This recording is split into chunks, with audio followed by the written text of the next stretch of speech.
Peace, love, and light, family. Welcome to another Read Book Club discussion. I am your host, your sister, Dr. Ma'ad. I have with me my partner, Brother Everett Winchester. How are you doing tonight, brother? I'm powerful and feeling great, my sister. I'm just blessed to be here. Wonderful, wonderful. You just had an event in Baltimore about 2 Saturdays ago. Could you briefly tell us about that event and what your upcoming events will be? Wonderful. Yes, we had a Unity ceasefire event at the TNAT Center off of Harford Road in Baltimore, Maryland.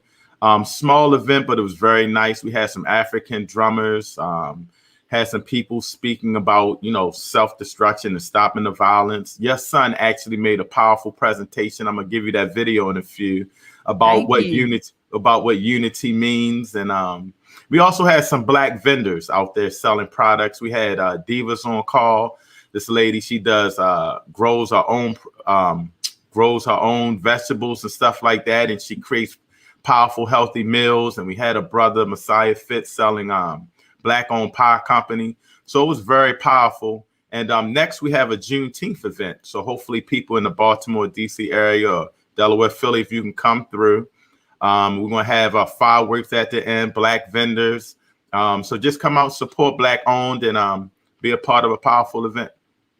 I heard that the event at TNAT was fire. My son came back. He gave me a full report, brother Everett. And he said it was beautiful. Awesome. I don't know if he told you or shared this with you, but he has the UNIA symbol tattooed on his left arm.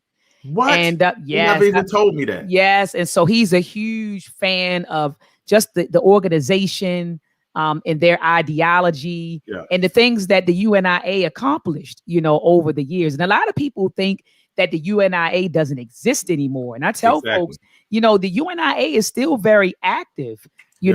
in the community. And you brought the chapter to Baltimore. Hmm. And I remember you reached out and you told me, I said, brother Everett, I I don't know. know if I want to commit just yet, because Uh, when I commit to something, You got to be all in. I gotta be all in, and You got to be all in. I'm not gonna commit and then kind of half do it and not be, when I go in, I want to go in Right. all the way. And Right. so, but I am looking to join the UNIA chapter here in Baltimore, and I'm just looking forward to seeing and being a part of the different things that you're doing. We're definitely going to be at the Juneteenth festival. I know that there's Yes. another one going on in Delaware, and Okay. so we were thinking about shooting up there. And then I said, no, it's Baltimore, Delaware. I said we got to go with the home team. Right. So Right. so Awesome. we'll definitely be with you on Juneteenth. So family, as you are coming in, share the show tonight. The Read Book Club will be discussing Chapter 4 of Birth of a White Nation: The Invention of White People and its relevance today, by Dr. Jacqueline Battalora. Family, we're in Chapter 4. Brother Everett, can you believe it? Like it feels like it flew. Right. Reading this book, it flew. But this book, family, as you can see, it's a thin book. It's not a Mhm. lot of. It's only about 108 pages, but it's packed with a lot of information. It reminds me sort of, and I don't mean to get biblical. You all know I grew up in a church, but in the Bible, how they had the book of James, which is like 5 chapters. But in the book, you learned a lot of things. In the Right. book of James, and so that's what this reminds me of. It also reminds me of like Dr. Naeem Akbar's books.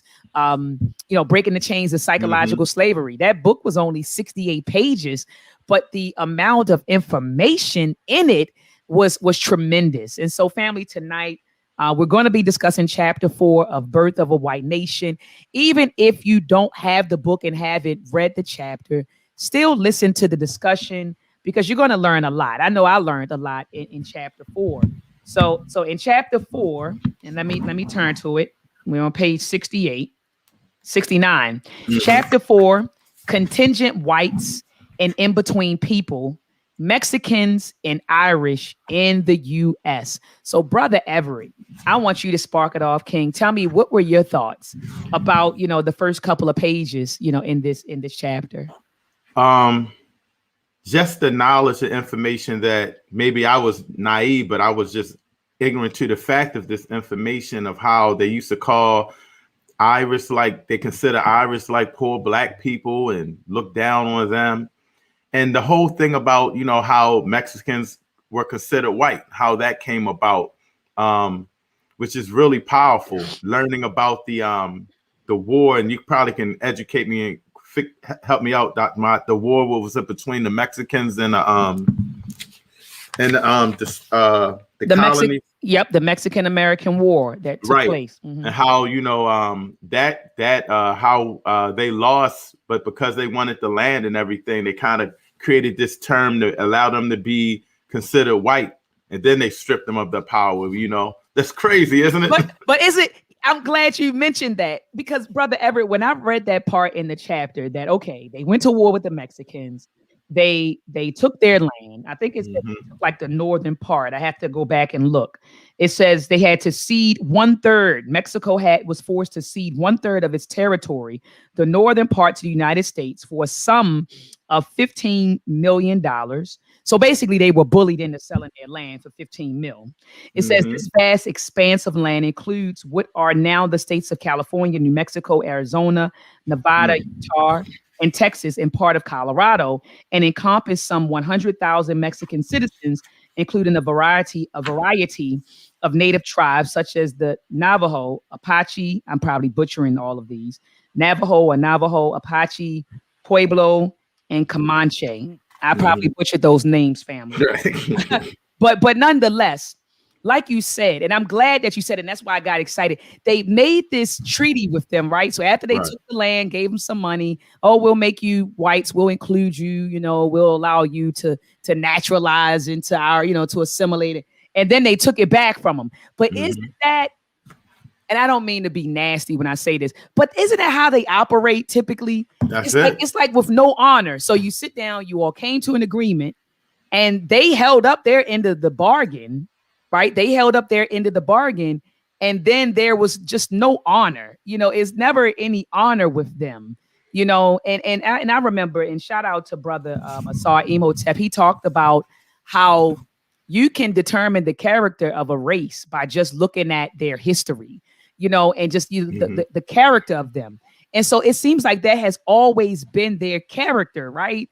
To just not be honorable, not be honorable. So anyway, like you said, Brother Everett, they give them the land, they come to this agreement, and then they took it back. So we're going to make you whites, or we're going to declare that you're white through the treaty of, what is it called? Guadalupe. Hidalgo, Guadalupe, the treaty of the treaty of Guadalupe Hidalgo. And so they said, we'll make you whites based on, this treaty. But Brother Everett, could you explain to the people, how did they take it back from them? Well, again, which makes this so powerful, the book so powerful, they start talking about the laws. It always goes back to the law. So the treaty was like, if you're Mexican and you're like, say, New Mexico, you can keep your land, you can keep all of that. And then they like, okay, we just going to laws or whatever the case may be. And the next thing you know, the Mexicans don't have the land. Everything kept being changed. They would instill something or change something. And they use that law, that book, and that, the law of the land to just change everything at the drop of a dime. I can only imagine being a Mexican, thinking you own land and you can do this and do that, and then the next thing you know, they like, no, you don't own it.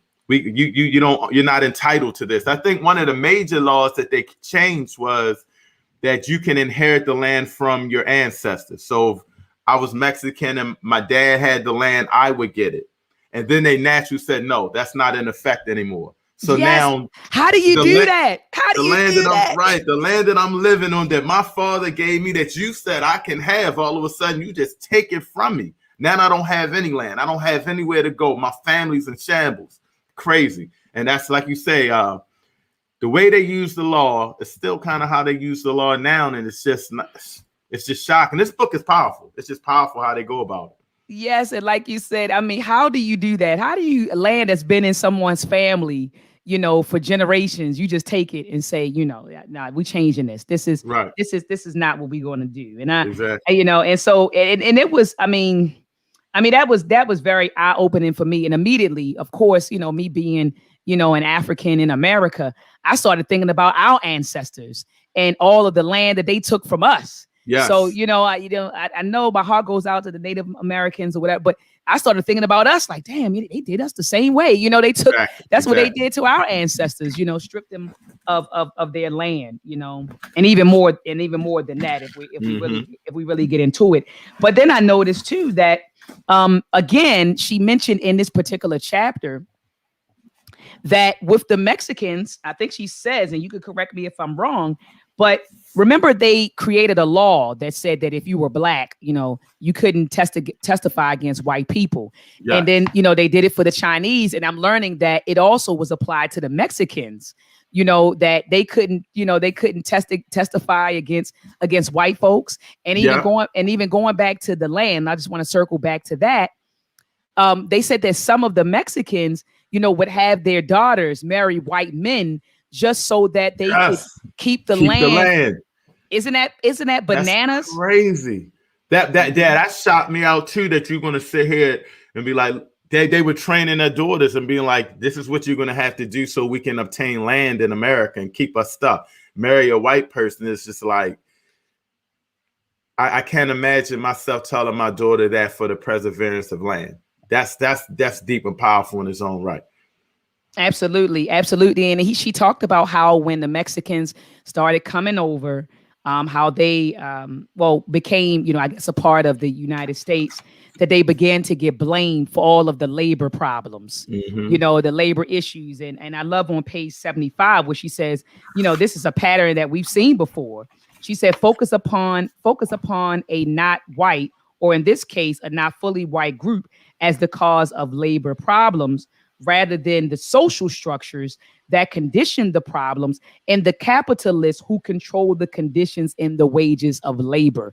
So the Mexicans were always the fall guy, but that's what white folks do. They always come up with the fall guy, like the Mexicans get blamed for things. Black people, we get blamed from things, they never blame, the structure or the system. It's always, a minority group that is, blamed for the different problems. Do you have a man? Oh, I don't know what that was, Mr. Look, brother Everett. I don't know what that was, but it seems like there's always like a fall group, and it's always some sort of minority. Let me unmute you now. There's always some minority group that gets blamed for the problems, and in particular, like the labor problems, even with crime, in America, they're blaming on black folks, it's a crime problem and it's the black people. So they always blame other minority groups for the different issues that exist, instead of us looking at the system that creates these issues. Right. And so what do you want to say to that, Brother Everett? I think you hit it on it when you were talking about the wages. They talk a lot about that. And you mentioned something that was very powerful, how they blamed the Mexicans for a lot of the issues. And that stumbles all the way back to how they deal with black people. If you think about it, they're always blaming us for the job issues. They start talking about it. They were blaming us. I think she mentioned that how it fell onto black people, how we would get blamed for maybe lower jobs and the jobs availability and things of that nature, saying that there was a couple of free black slaves and stuff like that. I mean, free black people that were getting free. So it's just powerful in its own right, how she just breaks down everything and just always brings it back to the laws. But also they pointed out the wages a lot. She really talks like you said about the wages and how, they would change the laws again to dictate who would get paid what by your ethnicity. You know what I'm saying? If you're Mexican, you'll be able to. I think she mentioned, it might have been on 75, that they would have a couple of dollars to maintain themselves or whatever the case may be. So I don't want to go too far when they start talking about the Irish, but that is very important about the wages and how they're starting to pay free people, because as black people starting to be free or run away or be free up in the north a little bit, those challenges make them identify black people as the problem while their wages are low. And if we can be above them, we'll be all right. I just just put them down low, make sure that they're lower than us, and we'll be okay. Yeah, and let me just circle back one more time to the land grants. I'm on page 73. Where she says that the American legal system became an instrument by which Mexicans lost their land and were displaced. And it says the U.S. land owning system is based upon legal title. In this system, land is individually owned and can be subdivided and sold without regard to heirs. It says the Mexican system, which you were talking about earlier, Brother Everett, you said it's rooted in tradition and considered patrimony, residing ownership within family ties, not individuals, right? But it says, in addition, it included communal land grants that provided rights of use, such as for grazing or farming. These latter grants were not recognized under U.S. laws, and the lands were simply taken and sold to white speculators and businessmen. But you know what I thought about there, Brother Everett? I thought about the Berlin Conference. Remember how Africa was divided up amongst different Europeans? The British took this part, the French took this part, and somebody else took this part right at the Berlin, I think it was called the Race for Africa or something like that. Yeah. But it was at the Berlin Conference in the 1800s where they split up Africa amongst European people. And so that's what they've always had a history of doing, going somewhere, taking someone's land, and then creating a bunch of laws on somebody else's land, telling them what you can do and what you can't do, Right, and so I just wanted to kind of mention that I also thought about that as well. Moving forward, she says that again that the marriage between Mexican women and white men, it served the economic interest of white men at the end of the day. That's what it did. White men, they were able to get a hold of land, and then she even said it was like vagabond white men. Like these weren't even white males that had anything going on. Right. These were like the poor white trash, that these Mexican women were marrying, and in order to hold on to their land. But it says that a researcher says, according to Horace Bell, it was largely Mexican daughters of well-off families who married good-looking but lazy vagabond Americans whose object of marriage seems to have been to get rich without having to work. Many of these women were brought to ruin as a result of marrying those white men. And so I just kind of wanted to point that out. These weren't even, these were poor white trash men that the Mexican women were marrying. And and to piggyback off of that, page 73, one thing I did want to say, Dr. Ma'at, is that I had highlighted was that she did mention that, these Mexicans were supposed to be free and everything, but it started with them being lynched as well.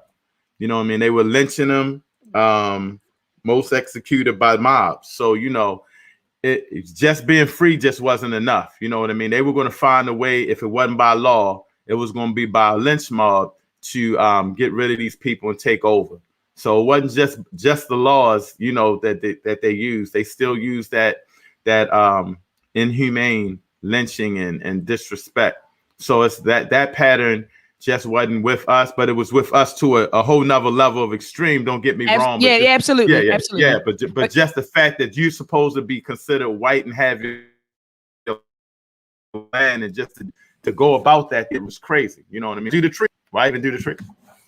Yeah, no, absolutely. I mean, I think you're breaking up some. Family in the chat, could you let me know if is it me or is Brother Everett breaking up a little bit? I think you were just breaking up a little bit on me. I'm not sure, but someone in the chat will let me know. It may be my system. Sometimes people might sound like they're breaking up on my end, and it's because my internet speed is my internet connection is weak. But I love how on page 77 she talks about T.S. Marshall's 3 components of citizenship rights: civil, political, and social. And and she said, okay, she's looking at the Mexican experience in the U.S. And she was saying that, they didn't have, civil, political, civil. Yeah, someone said it's Brother Everett. Yeah, it's so they said they didn't have civil, political, and social rights. That their civil, political, and social rights were violated, just like our civil, political, and social rights were violated. And she mentions at the bottom of 77 that social rights of citizenship are required for you to even exercise civil and political rights. So I love that she talked about that. And she talked about that in previous chapters of well. So she said that she ends the section with saying full inclusion in the new republic, in this new America, required being viewed as white. So when these immigrants came over here and not even, yeah, the immigrants that came over here and the ones that were already here, like the Mexicans, they took their land. If they wanted to be included in this new republic that you call America, you had to be viewed as white.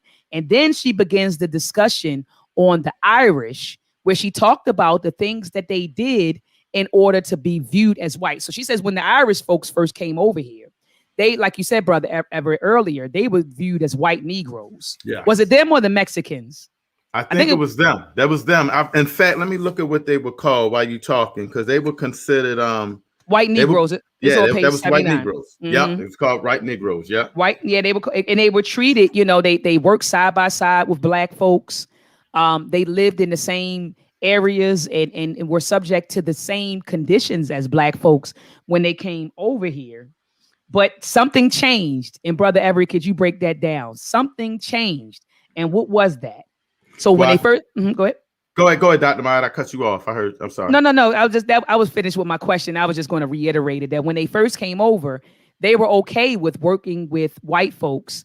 Working with black folks and living around black folks. They were even engaged in sexual relations with black folks. But could you explain to the people, brother Everett, what changed? Well, it was a lot changed actually, but once you start and correct me if I miss a little bit where you're going at, but what I got from a lot of the initial things that changed is that power and wanting class and not wanting to be low, not wanting to be considered, low like us. And if we're at the bottom, if I can get a little over them, I can get more resources. I can get the better jobs. I can get the better things of that nature. So it seemed like they started to separate. Plus, white America started, and she always mentions this, they always were reminding that about that Bacon's Rebellion. So how can we, make sure that they don't unify and things of that nature? But I wanted to ask you, Dr. Ma'at, that's why I went blank while you were speaking. If she was talking about the Whig Party, could you educate a little bit? Because I never heard of the Whig Party till this book. I never heard about it. So you never heard of it either? I never heard of the Whig Party. All I know from the books, from reading the book, is that, this was some sort of political party that eventually was transformed into the Republican Party. Right. And I love in this particular section entitled Political Landscape, how she gave like an overview of the history of political parties. I tell my mother all the time, I say, Ma, the Democratic Party, black folks used to be a part of the Republican Party, back in when Lincoln, during the time that Lincoln was, president, the vast majority of black folks were Republicans. And it wasn't until the New Deal that Franklin Roosevelt, he offered a New Deal. Remember, he was running as the poor people's president.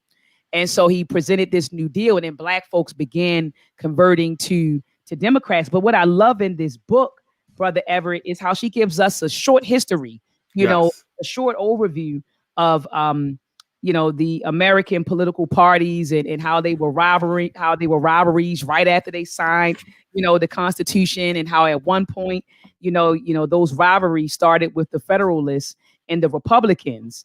And then, the Federalists began dwindling fading after the War of 1812. And so then the Republicans, for an entire decade, they dominated, the political scene. And then later on, you had Jackson. It says Andrew. It says against the last. So you had John Quincy Adams was running up against Adam Jackson, and the Jacksonians, all the people who supported Jackson, they became the Democratic Party, which was created by Martin Van Buren. But she also talks about how the Democrats ruled, from 1828 to 1860. And she talked about what they did, how they maintained their power. And she said one of the things they did was they appealed to immigrant laborers of the North, including the Irish, in part because the party rejected Navatism, which is basically a strong opposition to, foreigners. But one thing that I thought was, I don't know, it came to me. I said, well, wait a minute, this is what they still do, right? It says that she says here, the Democratic Party appealed to immigrant laborers. This is what they still do. Whenever you hear Biden, Kamala, even Barack Obama, any of those Democratic people talk, we got to do something at the borders. We got to help the immigrants. They appeal to the immigrants, and they still do that. She also talks about how they and I have it written down. I'm looking for it right here, but I can't find my notes. But in here, she also, and you can correct me if I'm wrong, Brother Everett, she mentioned how they exploited the victimization of Irish people. So Yes. they said, come on, we're your friends. We know you're victims. You're victims of bad wages, unfair wages. And so they exploited that, just like they do Black people today. They know that we are victims of racism. So what they say, come on over here. We're your friend. Yeah. Vote for us. And so they exploit us. And I just thought that it was very, I don't want to say intriguing, but it was very alarming just to see the same thing. They've been doing this thing. This is how they've been operating for, over a century now. They appeal to immigrants. And then if you're a victim of something, and they'll exploit that whole situation. So we're victims of all for the vote. All for the vote. They don't care about Black people being targets of racism. Biden went in office, and now I'm getting ready to get off. Biden went in office. He's been in office, right? He signed executive orders for the LGBTQ, so orders that will protect transgenders, LGBT people. He hasn't signed one executive order to protect African American people. Not one. They even just passed a law for anti-Asian hate and all of that. We haven't had one executive order signed. In fact, you know that Biden cursed out our civil rights leaders in a meeting that went viral on YouTube. I didn't hear. He laid the civil rights leaders out when they asked him to pass an executive order that protects Black people in America. In America, he laid our people out. Biden got on there. Family, if you don't believe me, go to YouTube, type in Joe Biden civil rights leaders leaked meeting or something like that. He laid them out. He said, I'm not going to do this. He telling all of them what he's going to do and what he ain't going to do for Black people. But you know what, Brother Everett? I blame us because you had folks who were I'm talking about on social media, in our families. We're like, look, we got it. We can't just simply go out here and vote for Biden. We need to demand something from him. We need to create an agenda, and we need to hold his feet to the fire before we give him our vote. But you know what the other Black folks said? Oh, I just want to get Trump out of office. I want to get Trump out of office. And so everyone was so concerned with getting Trump out of office that they made no demands. They didn't give Biden any demands. They didn't say, well, look, if you want the Black vote, man, this is what you have to do for us. And we don't do that. We don't treat voting like a, what does Dr. Claude Anderson call it? Quid pro quo. Quid pro quo. Quid pro quo. We don't treat it like that. We just give people our votes and say here, and then later on we say, can you do something for me? No, family. What we're supposed to do is create an agenda, present that agenda to those different candidates, and whoever bites on the agenda, then that's the candidate that we support. But Black folks were so busy following behind white folks, and Brother Everett, that's what we do. Mm-hmm. We follow behind white folks. As much as Black folks say that they don't like, and see, I'm losing folks dropping off now. It's Dr.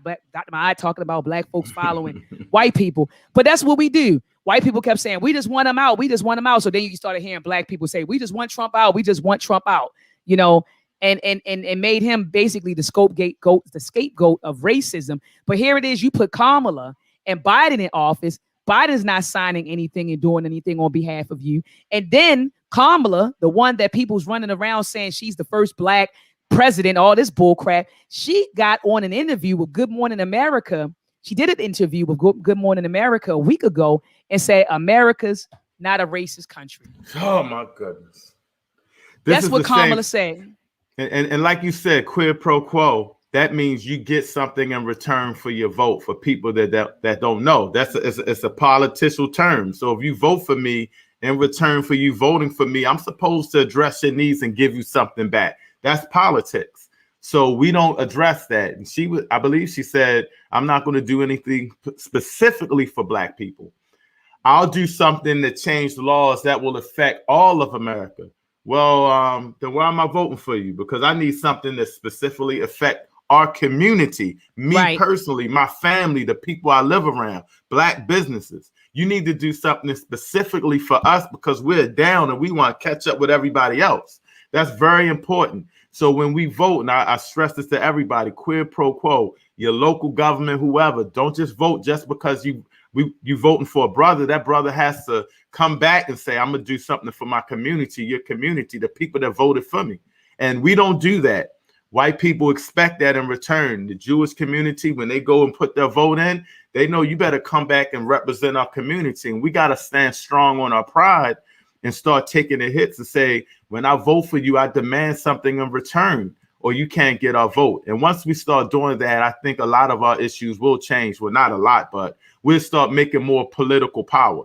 But right now, we're not demanding anything. They're using us and our emotions for our vote. I'm glad you said that. That was, and that's something she's like when she's talking about this in the book. I never thought she would even bring this up. I never thought that this would come up. Now I'm learning that it was a Whig party and things of that nature.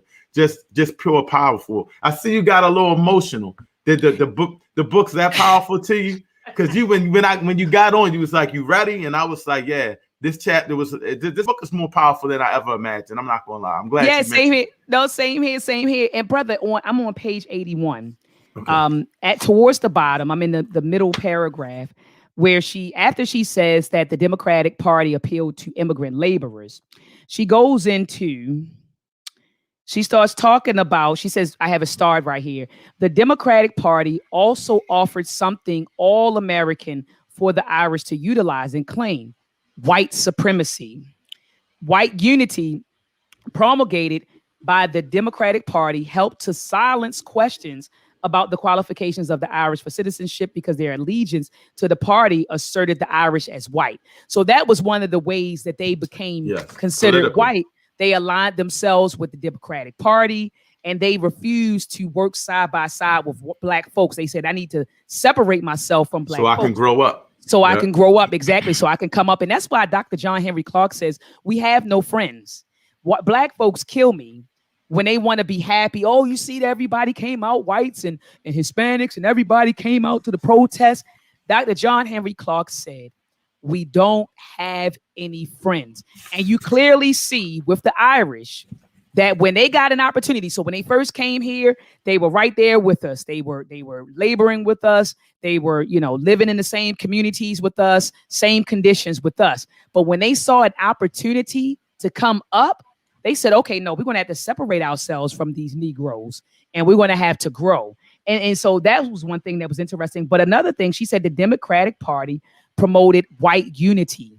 They always promoted white unity. And I don't think, Brother Everett, that changed so much. I mean, I'm not saying that they go out here and promote, but they still maintain white supremacy. They're not doing anything to dismantle it. That's why they never passed laws.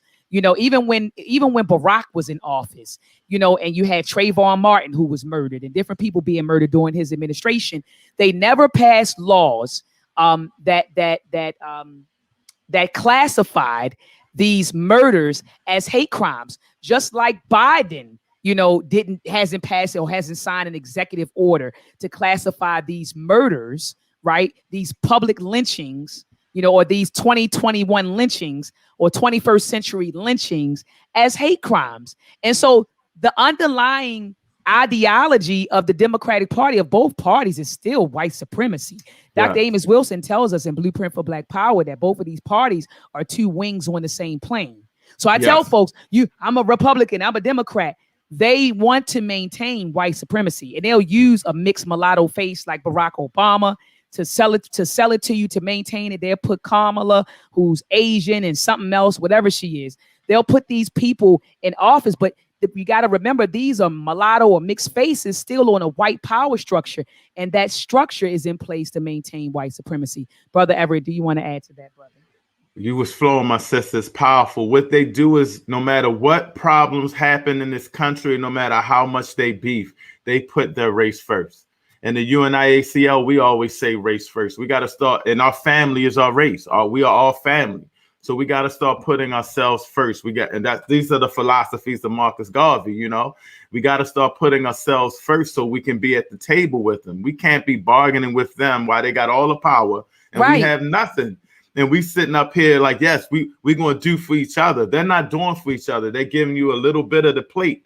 and they got the whole dinner table. You know what I'm saying? And we only getting a little bit. So we got to start putting ourselves first, man. And so, yeah, you was just flowing, my sister. You was flowing. Yeah, we do. We gotta. You said it right, brother Everett. We gotta think race first. And one thing that I don't like is when folks think that because you think of your race first that you hate other people. And I had to bring Baba Emotep.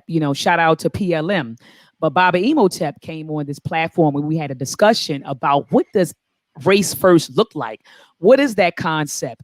What are the principles? What should be the guiding principles of putting our race first? But a lot of people will think that, oh, just because you are a race first person or has a race first mentality that you hate other people, right, or you don't like other people. No, it's not about that. Like you said, it's about putting our needs and wants and our interests before other people. Other groups of people move like that. Right. Other groups of people move like that. They put their needs and their desires and their interests first. And you got black folks sitting around here just trying to unite with, oh, the Hispanic brother, this is our brother, this is my brother, this is my friend. No, we need to be thinking, like you said, brother Everett, as race first people. Yes. It's like somebody was telling me, they said, brother, you're a little extreme. I'm like, wait a minute. If I tell another black brother not to kill another black brother, that's race first. If I say go and support your black-owned businesses and build businesses that are and put black-owned businesses in the black community so we can see more than entrepreneurs that are drug dealers, that's called race first. So we got to be race first. We got to put ourselves forward. No one else is. Stop reaching out for a handout and let's put each other first. That's not, being a racist. That's being proactive and succeeding and trying to survive. And yes, if people feel offended by that, I don't know why. They feel like, I don't want to get into the religion part of it, but sometimes I think the Christianity part of it, of loving each other and, loving your oppressor and things of that nature. And this is just my opinion, but I think that has a lot to do with it, instead of saying, man, like Malcolm said, the we sick thing, you know what I mean? Like, I'm not trying to be cool with the mass. I'm trying to run away from here. You talking about we sick because you in the house. Until we change that mentality, it is what isn't that crazy, brother Everett, that the same, plantation personalities, the same personalities that existed on the plantation exist right here in 2021. You got folks like us, the Maroons, we the rebels, we need to be doing this. We running away from the hills, we trying to separate. Then you got the black folks that's like, what? I ain't going nowhere. I'm an American. I love it right here. I'm making six figures. I had a buddy, I got into an argument over this. I make six figures and I live in a house. I live better than, and I said, brother. He considered himself a high value man. And I said, brother, in America, in this so-called land, in this land that we call America, no black person is high valued. You don't have any power. You don't control any resources. You don't own and control any institutions. So you think you have value because you make six figures? Miss me with that. Miss me with people posting about Jay-Z becoming a billionaire or Kanye West becoming a billionaire. Miss me with that. Because at the end of the day, even though they are bosses, they still have bosses. Yes. Don't think that they don't. Right. They don't think. Look at Jay-Z. Jay-Z and Beyonce. Beyonce had to release Black is King. Where? Who distributed Black is King? Disney. Was it Disney? Yeah. Disney. So you would say, well, wait a minute. You and your husband are worth over $1 billion. Surely you can distribute your own products, right? Because at the end of the day, her musical is a product. You still can't. You still don't even distribute your own product. You still going to Disney. Look at Tyler Perry. Tyler Perry, even though I think he's either worth $1 billion now, and I think I did see something about him being worth $1 billion or close to it. Even with the nice studio that he has down in Atlanta, Georgia, Tyler Perry still has to go to a network, BET, which is no longer black owned and operated, to distribute his product. So with all of the money, that they have, with all of the money, look who is still in control of distributing their products. Yes. And you know what, Dr. Ma'at on 82, I wanted to say this before I forget. When they and for a lot of people that may not know how low the Irish was compared to black people, when they talking about why they preferred the Irish over the blacks, it says while Irish workers were employed on the docks, The niggas are worth too much to be risked here. If the patties are knocked overboard or get their backs broke, nobody's losing anything. So they had no regard, or they you know, their value wasn't even as much as blacks, because we was held free labor. You know what I'm saying? We were kind of property, so they really didn't really have any value for them. They got the low paying jobs, or they was pretty much considered just like us, but free blacks and worth anything. So again, and when you asked that question, I wanted you to go into the Whig and that political party, because that's how they changed. That's how they moved up. They attached to political parties to get any better beneficial treatment over black people, so they wouldn't be the lower class, at least not as low as us. And it's just crazy. That makes you sick in the stomach. I wonder how many white Irish today that are racist know how they were thought and how they were treated back then. You know, maybe that they would have a different outlook. Probably not, but maybe. Absolutely. I mean, you're right, and that's what they did. They aligned themselves with political party, which was the Democrats. Says on page 83 that they started voting as a block, which is, and then that's sad because black people don't even do that anymore. Remember, back in the day, we voted as a block. Now you got some black folks, and even though majority of black people still do vote Democrat, but we did used to vote in blocks. Everyone knew, okay, we're going to vote for this person. But now you have black folks like, well, I don't know. I want to vote Republican, or I want to do this, or I want to do that. And so our biggest issue, brother Everett, is the disunity and the disorganization. You know, we're not going to get anywhere while we are separated and unorganized. We're not going to get anywhere. So we need to unify. We need to unify, and we need to organize. Yeah. That's what we need to do. Unify and organize and create our own damn political party. Even if the candidate, our political candidate ain't going to make it, but at least, start with a party and then shop our votes. It's 48 million black people in America. Let's start our own party and shop our votes. Go to these different candidates. So we'll have our candidate, of course. And if our candidate has can make it, we'll back that candidate. But if not, we go to the different candidates and we say, look, we got 40 million votes right here. This is what we want, to happen. Not only do we have 48 million votes, we also have a check. We have a check right here, and we're going to support your campaign, with $100 million or $200 million, and that's just black folks, 100 million maybe, and here you go, and this is what we need you to pass. Those are the conversations we need instead of the hoping and the begging, like you said, brother Everett, begging for a seat at the table.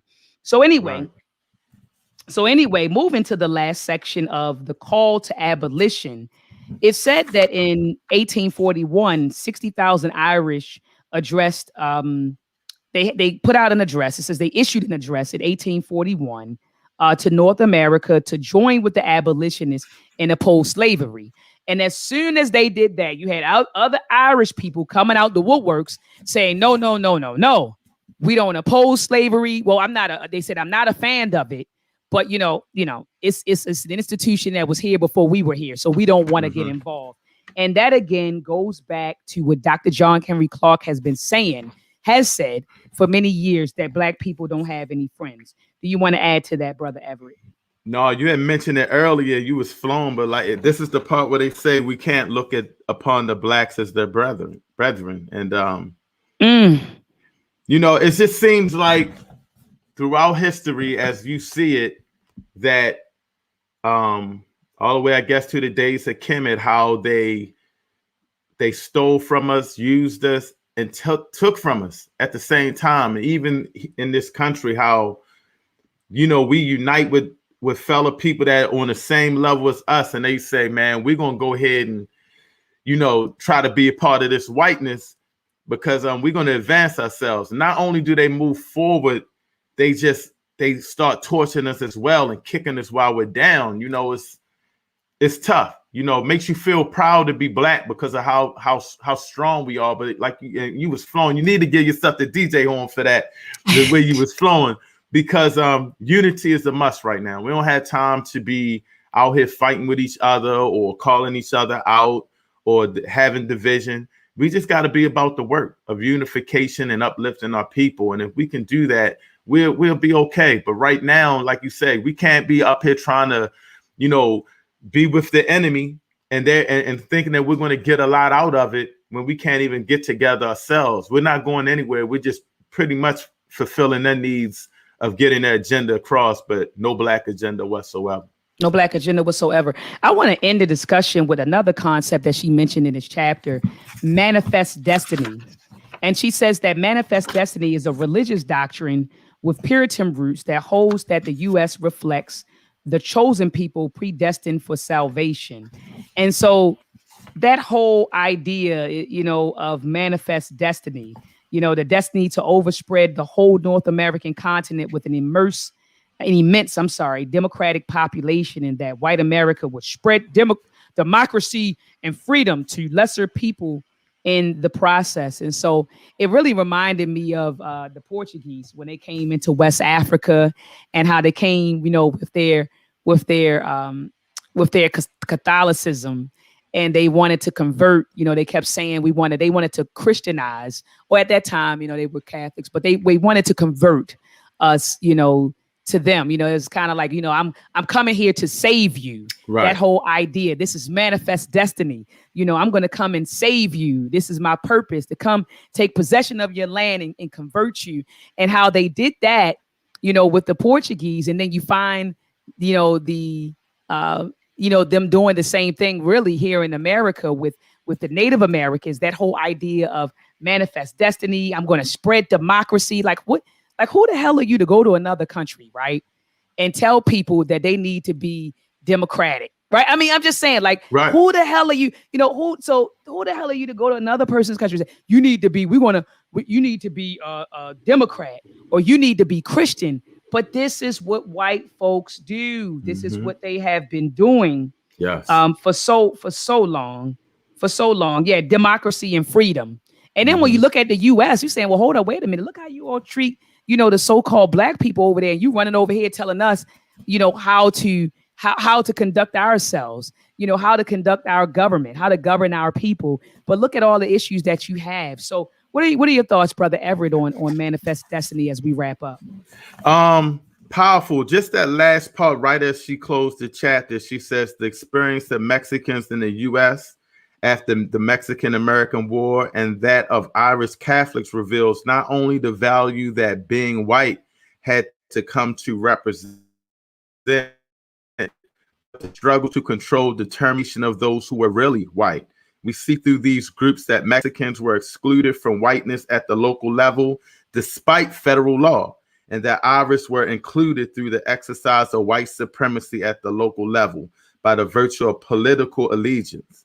Just the whole chapter was just deep. You know what I'm saying? For her to just end it like that and becoming really white was fought out in the muddy waters of labor competition between and among laborers. So it's just crazy. It's just crazy. And we're still going through it today, just trying to get a job, putting black, white, and whatever you are on your application. You know what I'm saying? It's still there. We just don't think about it as much.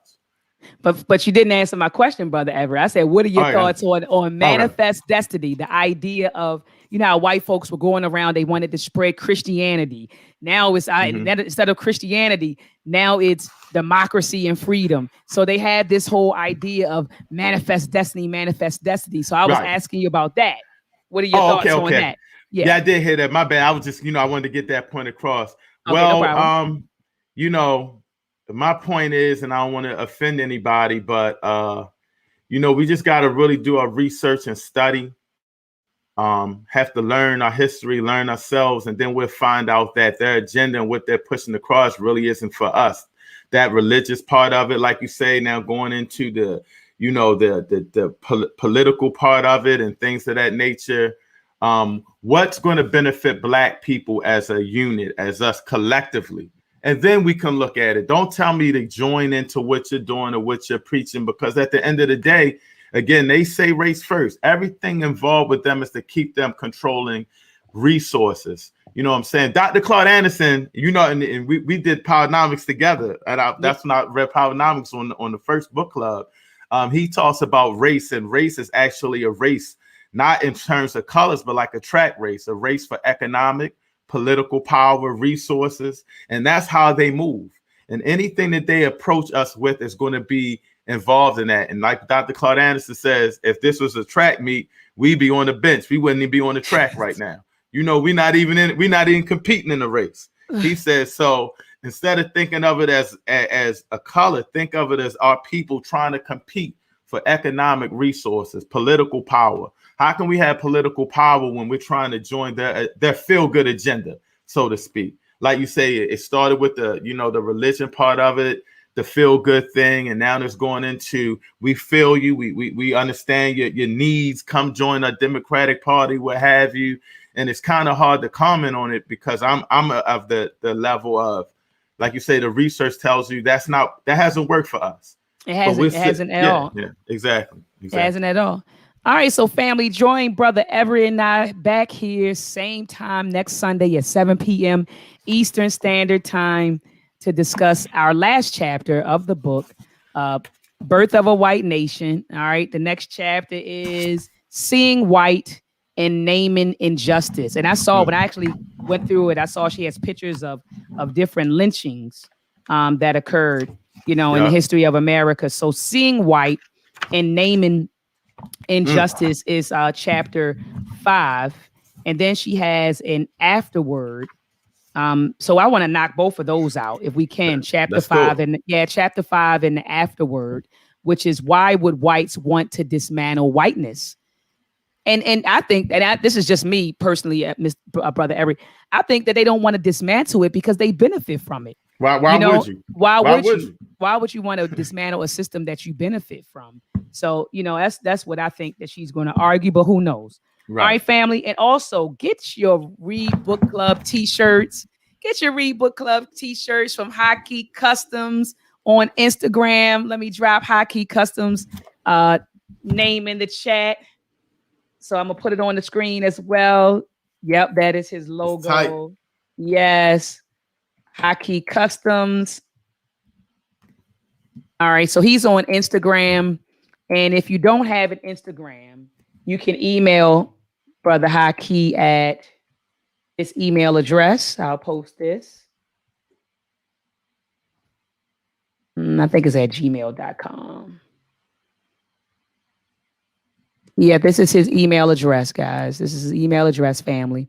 All right, so get your Read Book Club t-shirts. We'll see you here, same place, same time next week. Peace, love, and light.